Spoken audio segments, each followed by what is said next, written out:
Okay. Here we go. Hi, Wendy. Hello. How are you? It is super sunny here in Sandpoint, Idaho. How is it there in Montana?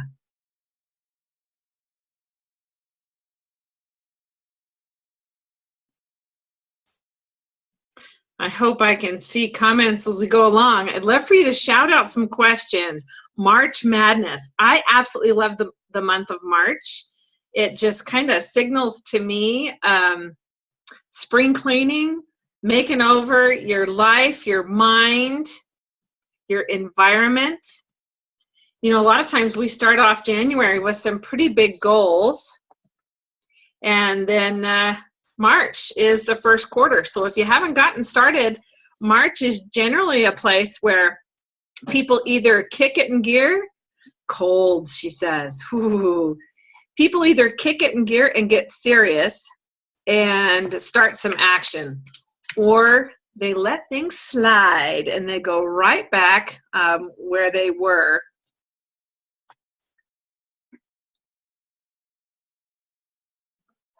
So let me know how your 2017, your first quarter went. Did you get a head start on some goals? I know last time we talked about how to coach yourself to success. Today we're going to talk about some more specifics.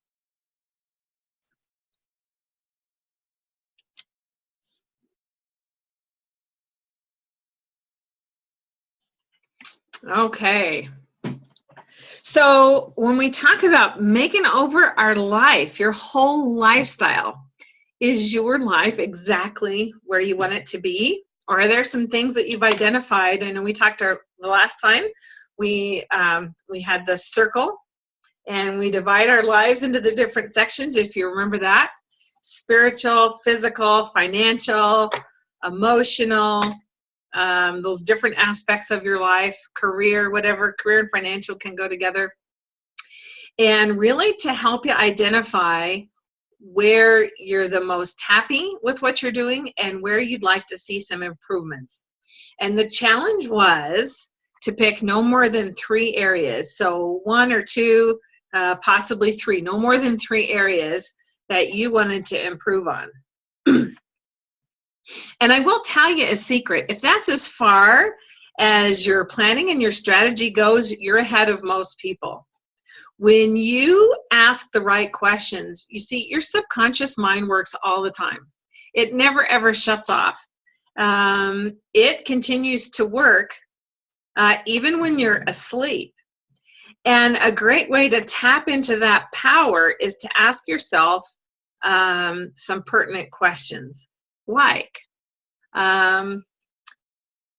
perhaps one of the areas I wanted to improve on was my physical health. And in particular, I identified I wanted to lose weight. That's a pretty common New Year's goal. Then a good question to prime your pump, to prime your subconscious mind, might be something like, what would a person who weighed 20 pounds less than me, what would they do to be successful in that? What would they do to maintain a healthy weight? If I knew how to lose 20 pounds, what would I be doing right now? What would I be eating? Those kinds of questions trigger your mind, your subconscious mind that never sleeps, to find the answers to those questions. And so sometimes just identifying those areas that you want to improve on can take you somewhere. That's why goal posters work. If you've ever seen a goal poster, I have mine in my office, so otherwise I'd show it to you. It's just a picture, a collage of sorts of different aspects, things that they'd eat as half as much. Exactly, or balance blood sugar levels, or maybe you'd be walking every day, right? Those kinds of things.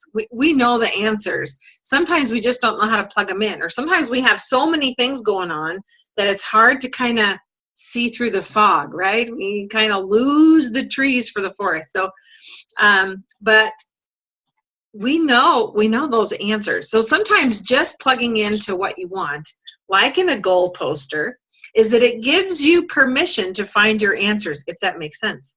Sometimes we block ourselves. So we're going to talk about some different things. Plan, do, act, PDA, this cycle. It's pretty common in different success groups. Certainly a lot of hospitals and nurses use it, or the nursing care plan, different strategies. Plan, do, act.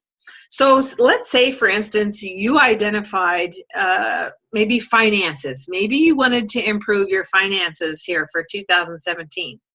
So planning might be, okay, well, what does that mean to me? Because it's not just about having more money, right? Everybody wants more money, but it's really not the money. It truly, truly isn't. So the question to ask yourself is, what would I do with the more money? And how much more money would I need to do it? So for a lot of moms, that's my passion, is working with moms. So for a lot of moms, their purpose is to be able to spend more time with their kids.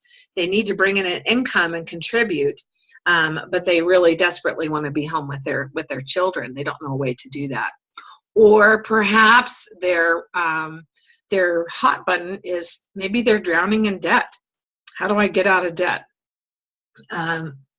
Debt's a horrible place to be. It is not a good thing for us to owe people anything. It robs you of your independence. It robs you of peace of mind. It robs you of options, and it will rob you of your future financial stability, security. And we have no way of telling what the future holds. I don't know about you. I don't have a crystal ball. We can anticipate some things coming, but if we don't plan for the future, it's going to come anyway. And most often it will come when we're not prepared for it. Emergencies, for example, they never seem to come when you're prepared, right? That's why you prepare before you need that. So finances, I think, are really, really important. And so when we talk about planning in that example, we would want to have something concrete.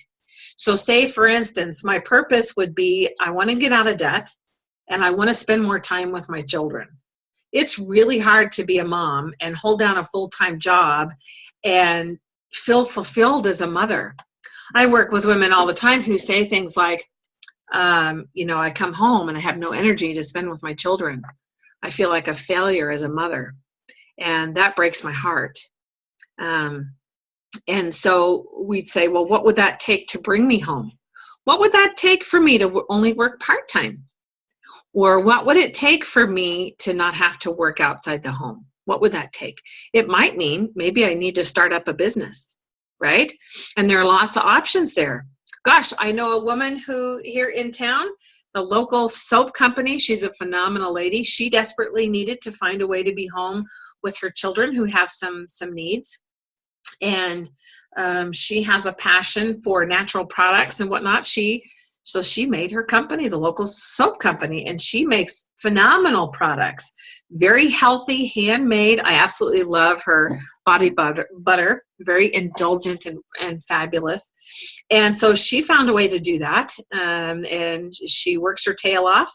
But she's able to work that around her family, and she's able to meet her needs. She's picked up house cleaning. She took things that she liked doing, she was good at, she turned it into a business. It doesn't always have to be a network marketing or direct sales or something like that, although I absolutely love those. They're like a plug and play. I will give you a bit of a caution though. If you're a business hopper, there's not a whole lot of stability or trust when you hop to hop to hop to hop and you're continuing to jump. I have some friends who, they're always looking for the next best train. And there's a few expressions I hate, like get in on the ground floor. That sounds great. But, I want to be a part of a business that's been around for a while and that the last guy coming in can make the same kind of money that the first guy came in, right? Hi, Bruce, how are you? So, if you're a business hopper, it doesn't necessarily lead to success. But the nice thing about a business like that is that it's a plug and play. It's already established for you. You don't have to do a lot of the paperwork, the incorporating, all that kind of stuff. You don't have to do all that stuff's done for you. And not only that, but they'll teach you how to be a success in that business. So, but I want you to know it doesn't always have to be a business like that. So plan, do, act. Planning has to do with making a concrete vision for what you want, not just I need more money or I need to lose weight, right? Sometimes we say I need to lose weight and your subconscious says, okay, I'll give you some more weight to lose, right? And we do that at a very deep subconscious level. So we want a concrete plan to really understand what do we want in a way that we can measure it, right? If you can't measure it, it's hard to tell when you've hit it. And keeping in mind, like we talked about in the money example, it's not necessarily the money, right? It's what you can do with the money, right? Maybe more time with friends and family, getting out of debt, having more control and freedom, planning for your future, right? So that's important. And along with that planning step comes some other important steps, like finding some mentors. Who is doing already what it is that you want? Who knows how to do that, right? So if you're planning on starting your own business, maybe you want to find somebody who's done that already. Ask them some questions. Treat them to lunch. Most people love to share about things that they're passionate about, but be mindful, right? You're not going to pick somebody that you compete with, but you're going to pick a complementary kind of business, somebody that you know and trust, somebody that would share some of those tips with you, and come prepared with a list of questions. What was the toughest part? What did you anticipate that would be difficult that surprisingly wasn't? Ask them some questions, treat them to lunch, right? So finding a mentor is really important, not just because they'll give you some inside tips. You can shave off years in your learning process. I don't know about you, but I'd a whole lot rather learn from somebody else's scraped knees than scraping my own.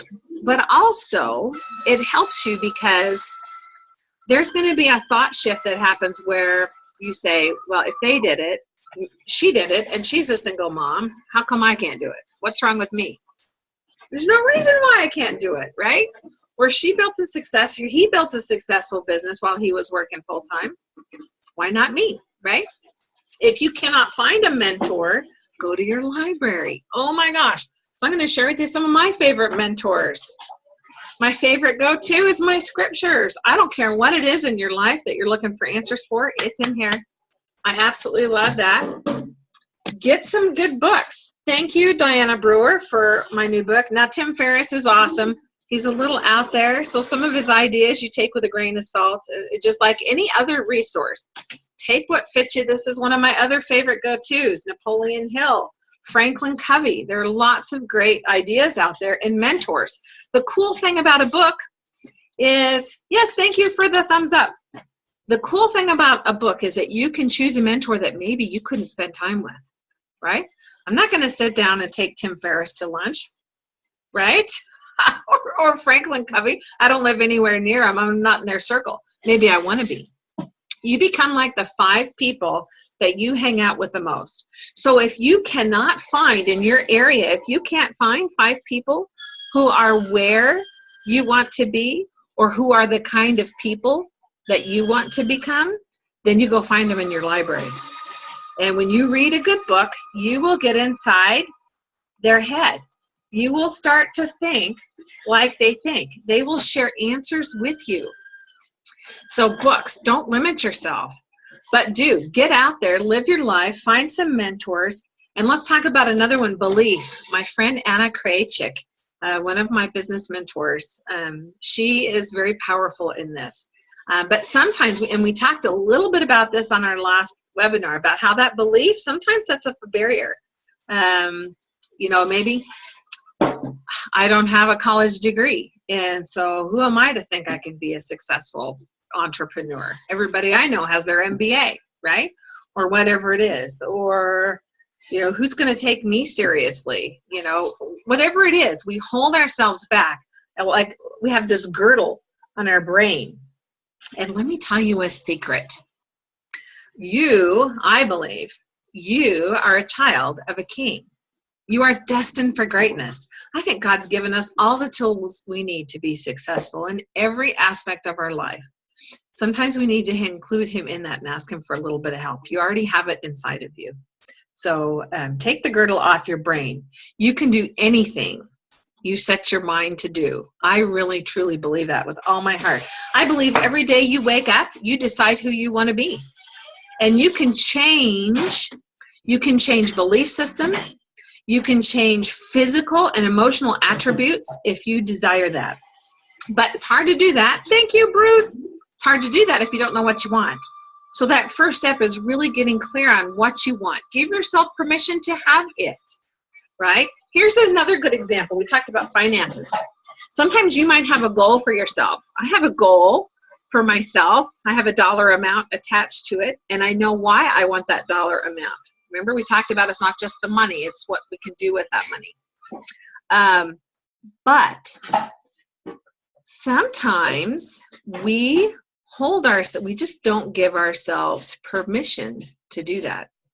So perhaps maybe you might find some people that are making the kind of income that you want, that are people that you respect, right? Because there are plenty of people that make a lot of money that are not people I respect. So find people that you respect. What is it that they do? Most of the people that I respect, they put their money to good use. They're not frivolous. They don't drive around in fancy cars or clothes that they can't afford.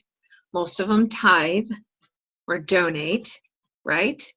Most of them are very giving, and they're not always out there tooting their horns. I will tell you a secret. If you give, things will automatically, it's a law. It's a universal law that good will come back to you when you do good. The more people that you help, the more people that you serve, the more will come back to you so that you can do more with it. In the scriptures, they talk about, remember the guy, they gave 10 talents, they gave one 5 talents. What was the other one? 1 talent. Guy with 10 went out and he doubled it, right? The guy that with 5 talents, he went out and invested it and made some more, and the guy with 1 talent hid it because he didn't want to be caught without it. He didn't want to risk, right? And he lost everything. And the guy who with the most had more added unto him because he'd shown that he could handle that and put it to good use.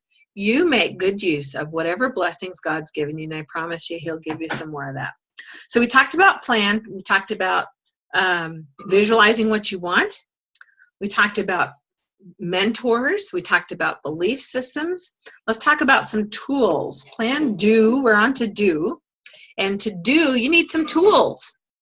Anything you want to change in your life, I will tell you, you'll beat your head against the wall unless you have a system to track it.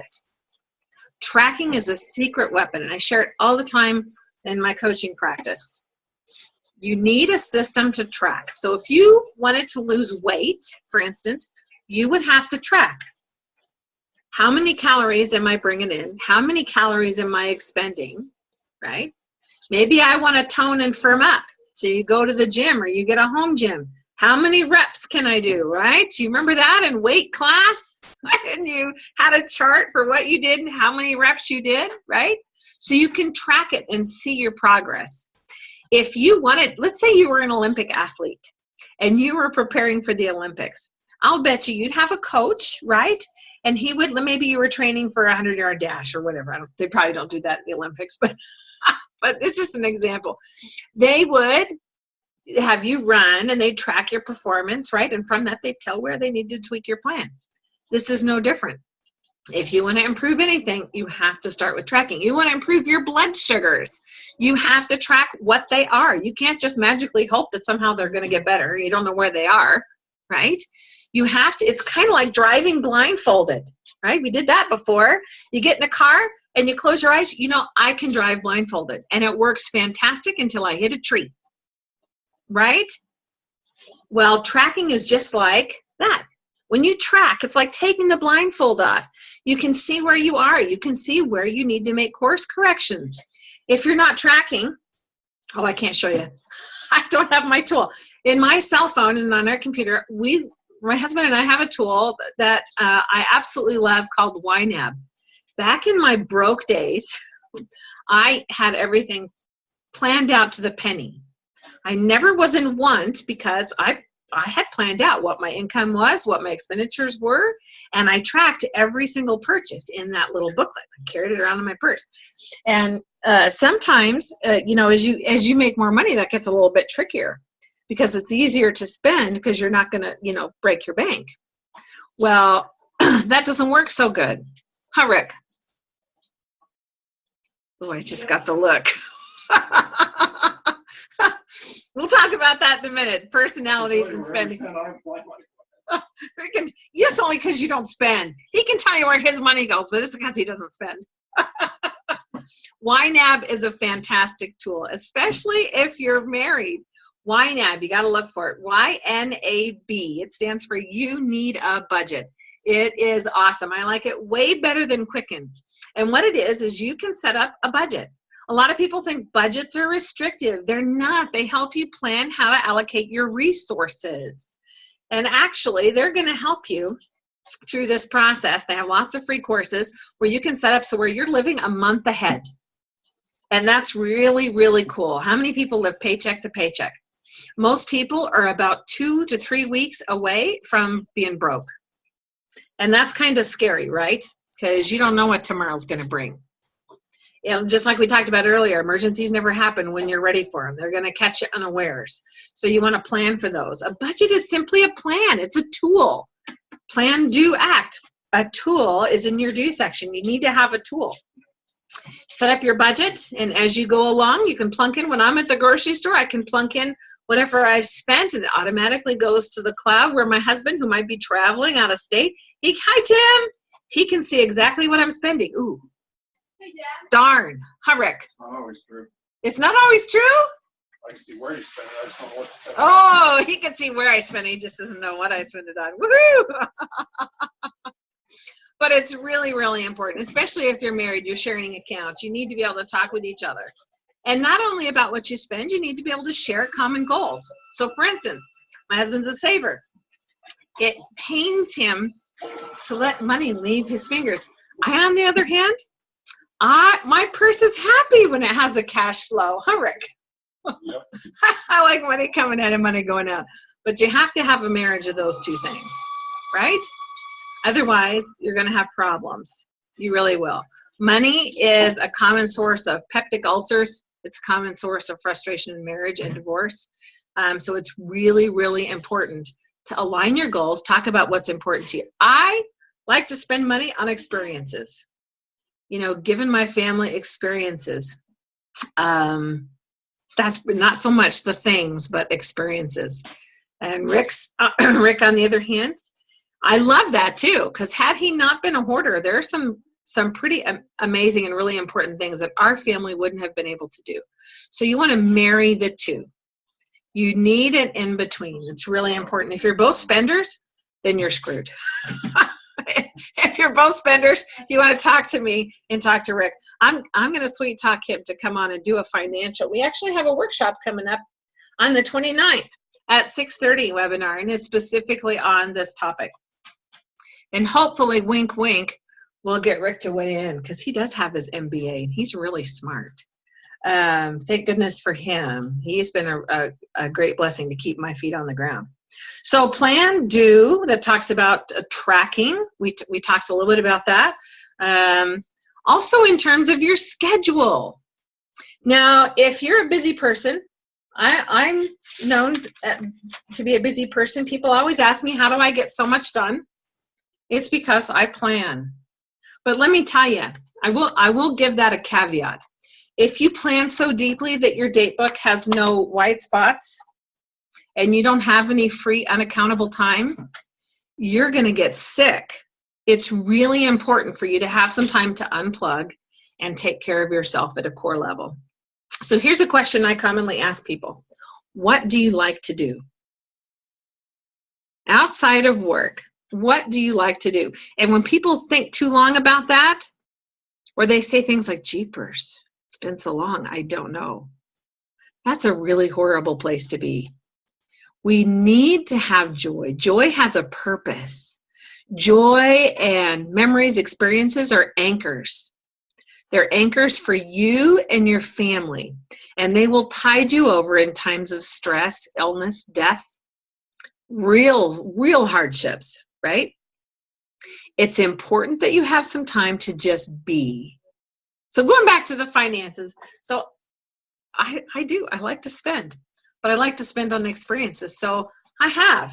A few years ago, I did invest in a massage table. I invested in a set of Tibetan healing bowls, which, by the way, my good friend William is hosting a class. A couple years ago, we had Surin come from Nepal and did this workshop. It was fantastic. So I'm really excited to go and study with my friend William. He's going to be teaching you how to use Tibetan healing bowls on the 25th from 1 to 2:30 at 0 point. Space is limited, so you want to contact them and get into that. It's awesome. If you haven't experienced Tibetan healing bowls as a form of therapy, it's really amazing. When my kids were small, they used to sit in he's got big bowls. I have fairly big bowls. I have a pretty nice collection. But now I'm able to have family massage night. I'm able to have experiences where I'm able to really connect with my family in a meaningful way, relieve some of their pain and their stiff joints. So my daughter, the other night, she was doing some rock climbing, had some real stiff, real pain in her back. And after her session, she says, "Oh, Mom, thanks for making me feel like Jell-O." Jelly, not jello. Oh, jelly, she says. That's so great to me. That means a lot to me that I'm able to connect with them and that I have the tools to do that. I don't know what took me on there. It's just an example. But if I didn't have any free time on my schedule to do that, if I haven't planned for quiet evenings, I wouldn't have that opportunity. Or time after school that I've chosen to fill in, that I wouldn't have time to connect with my children when it's crucial for them when they come home. So plan, do, schedule, and tracking. That's a day-to-day basis. And let me tell you another example why that's important. Let's talk about McDonald's. Why do you think McDonald's is so successful? It's not because they have a high-quality product or highly... Because their French fries are better than others. Oh, they're not. They're poison. French fries are better. It's because they have a system. You can take a high school kid off the street in 2 minutes, show them how. There's a system. It drives itself. So here's the secret in the do. Once you figure out what you want, you have a plan, you have mentors, you have tools in place, your chore then is to go and do those things until they become a habit. Habits are your key. You see, you and I are where we are today because of the things that we've done habitually without thinking about it. If I program myself to sit in front of the TV and have a pint of ice cream every night, I'm going to end up in a certain place for that habit, right? If I develop a habit of getting up every morning and get on the exercise bike or workout or whatever, I'm going to be in a certain place a year from now for that habit. If I have a habit of tracking what I spend and not spending more than I bring in, I'm going to be in a certain place financially in a year. It'll be effortless. When we do those things that we would do if we did know how to get to where we want to go, it will become automatic and effortless for us to get there. I promise. The trick is developing a habit. Developing a habit is hard. It takes 21 days, we know, of repetition to develop a habit. 21 days, day in, day out, day in. Maybe you have a habit of that you want to be in your scriptures more. Maybe you're kind of haphazard about it. Make it a habit. How do you do that? You plan it. Hi, Josie. You plan it. You put it in here. You track it. You check it off when you're done. 21 days, you'll do it without even thinking about it. And you'll be in a certain place next year because of it. So find those crucial habits that are going to effortlessly take you where you want to be. Because they will. The trick is, and the hard work comes in developing the habit, and that's in the do part. Plan, do, and act, right? Give yourself permission. Go back and check yourself. You know, did you accomplish those goals that you set out to? If not, how come? What needs to change?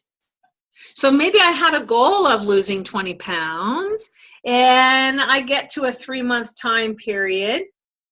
Let's see, you should be able to do that in 3 months. 2 pounds a week, that's definitely doable within a 3-month time period in a safe manner. Maybe you get to the end of that 3 months and you think, I haven't done that. Well, how come? I exercised every day.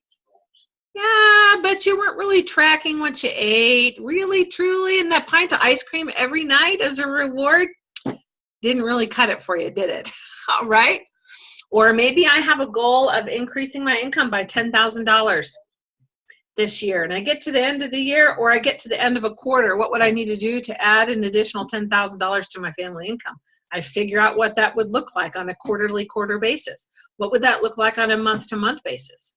What am I going to do to bring in that income? I get to the end of that quarter and I haven't done it. I say, how come? Well, I'm still in the planning phase of my business. I haven't opened my doors. I haven't found a mentor. Well, maybe I need to get to work. It's not going to magically come, right? You can't sit in a corner and I'm all about affirmations, all about manifesting, but it doesn't work by sitting in a corner and oming yourself, rubbing your crystal and praying that it comes. Doesn't work that way. God feeds the birds. He doesn't chew it up for them. He doesn't drop it in their mouths, right? There's some work involved. And I got to tell you, there is nothing wrong with work. We were created to work. And that's not a bad thing. It's a very healthy thing. And everything that you're going to achieve in your life that took some effort on your part is going to have a great reward. Who do you know who's had everything given to them without any effort on their part?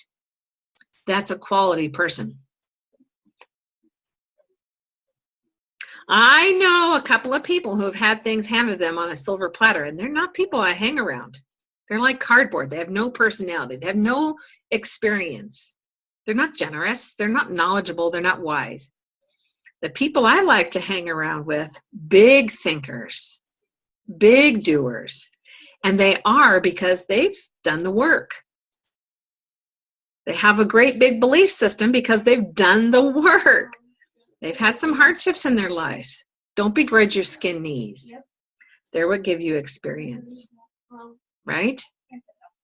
So I hope that helps. We talked about plan, do, act. Now, those are the tools, and we talked a little bit about visualizing, what it is you want.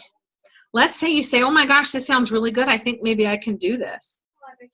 Let's talk about, and we talked a little bit about dream boards, but in order to develop a dream board, a vision board, whatever, a goal post, or whatever you want to call it, you have to know kind of where you want to go. And I find it's easier to look farther ahead. Where do I want to be 10 years from now? And we don't want to put limits on it, because here's what we do. We say, well, 10 years from now, I'd like to have my own business. I'd like to be bringing in about $120,000, $130,000 a month. That sounds, or a year. That sounds really great. Yeah, that sounds great. But I can never do that. I'd have to go to school. Who has time for that? I don't have the resources for that. I don't want any of that. There's that girdle that we're clamping on our brain again, right? Take the girdle off. All you want to do is just imagine at this phase. Before you get started with the plan, do, and act, you have to take the girdle off your brain and imagine what it is you want. See where you want to be 10 years from now. In order to be there in 10 years, where would you have to be in 5 years? Right? And in order to be here in 5 years, where do you need to be in 3 years? And in order to be here in 3 years, where do you need to be this year? Can you see where I'm going? You break it down. It's a lot like eating a rhinoceros. You can't eat that sucker all in one bite. You have to sit down. Sometimes you got to put them in Ziploc bags, put them in the freezer, right? Sometimes you have to eat leftovers for a while, but you can eat that rhinoceros. So you break it down. If I want to be here in a year, what do I need to do every month? Where do I need to be in 6 months to make that possible?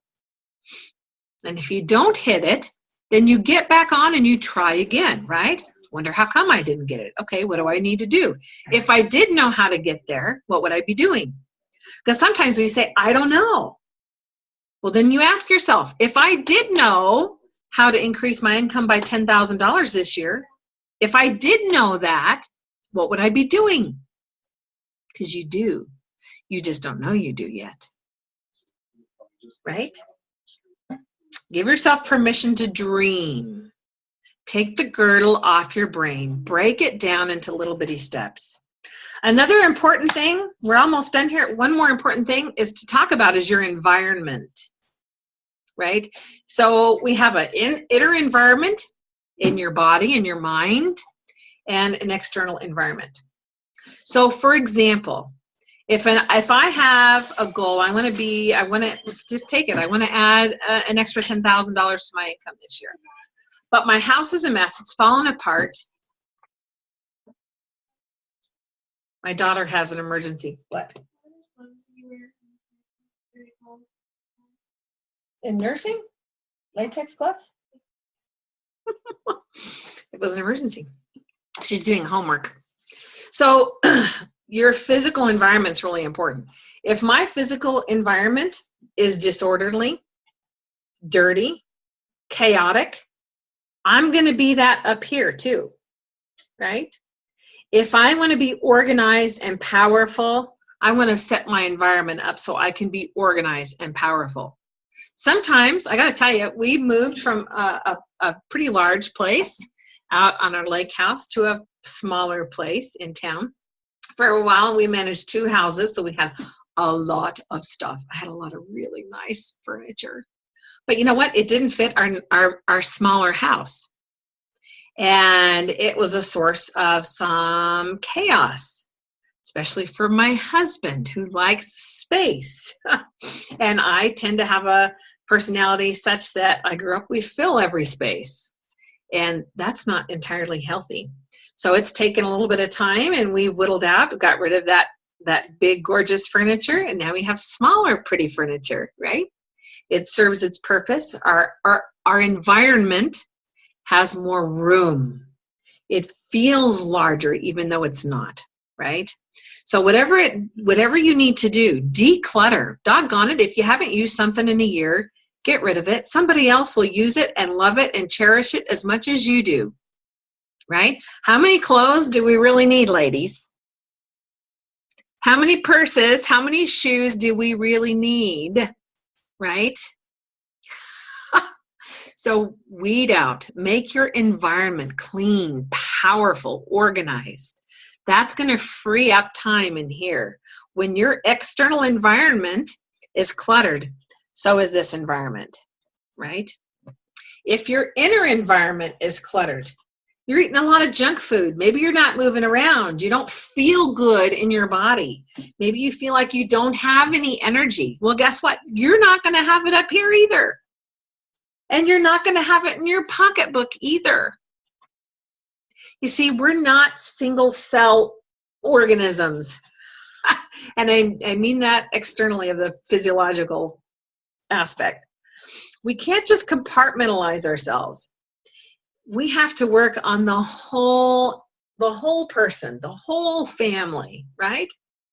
If I want to have healthy, happy relationships, I have to have it in here too, to have the energy to do that, right? Take care of yourself. Take care of your physical environment, your external environment, and your emotional, your spiritual environment. Take care of those things. You can't do bad things and feel powerful. If you're lying, if you're cheating, if you're working for somebody else and you're not given a full day's work, guess what? That's going to transfer. That's going to transfer into every aspect of your life. You cannot do bad things and feel good about it. And that's going to rob you of your personal power. Right?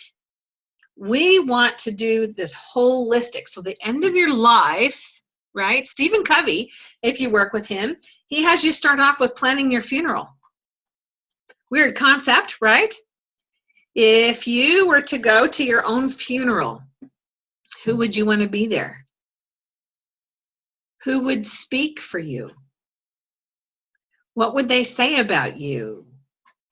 What would they say about your life? Let's say you had a neighbor come to your funeral and they spoke about you. What if you had an employer who came and spoke at your funeral? What would they say about you? Thanks, Bruce. What about your husband? What would he say about you? Or your wife? How would they talk at your funeral? What would your daughter, your son, your son-in-law, daughter-in-law, what would they say about you? And then be that person that you want them to talk about. But we start at the end and we break it just like we did earlier. Where do you want to be in 10 years? Where do you need to be in 5 years? It's the same concept. And it's all encompassing. What would you do on a day-to-day basis to become the kind of person that they're going to talk about at your funeral. That's where it starts. Plan it, do it, act it out, right? Revise it if need be, right? Anybody have any questions for me? I hope this is helpful. If this has been helpful for you, give me some likes or some hearts or some whatever, some thumbs up. Let me know if that's been helpful. I hope it has been. I really, truly do. It's my favorite thing. I have been a lot of people in my lifetime. Thanks, Bruce. And I really, truly tell you, when I tell you that I believe that you can be anybody you want to be, and you can choose that person today. You can choose it right now. You can become the person. Thank you. But it all starts with right now, today. Put it on. Maybe you're a shy person. Maybe it's hard for you to make friends, but you desperately want to make some friends. That was me years and years ago. What would you do if you were a friendly person? Thank you. Then you put that on like a coat until it becomes an aspect of your personality. Maybe you want to be more assertive. Maybe you're a pushover. I've been one too. And you're tired of getting pushed over. You want to be assertive, not aggressive, assertive. Then you find that quality, hi Amy, and you put it on like a coat and you wear it until you own it, until it becomes who you want to be, right? All right. Well, I really hope that's helped. That was a lot of fun. My favorite month, spring cleaning your lifestyle, designing yourself who you want to be. Hi, Kia, we're just wrapping up. Doggone it. But anyway, I really hope that's been helpful. Rewatch it, share it with your friends, plan, do, act out who you want to be. Do it right now today. Join us again. We have another business webinar coming up next week. Beauty Basics is coming up 6:30 on the 15th. That's going to be a lot of fun. We're going to be talking about basics of healthy skin. And then, of course, on the 29th at 6:30, I have my MBA handsome hubby joining us. And he's going to help us talk about whipping your finances into shape. We talked a lot about that today, I think, but he'll come and he'll share that with you as well. So hopefully you can come. If you have questions, don't hesitate to reach out. It's my favorite thing, helping people live their best life. That's my favorite thing to talk about. And I know you can do it. I love you a squillion %. Or as I like to say, love your guts and all your internal organs. Take care. Have a fantastic Saturday, a very prosperous month. Let me know 3 months from now if you're headed in the right direction. If you need some help, reach out to me. Toodles. Bye. Hey, babe, what's that?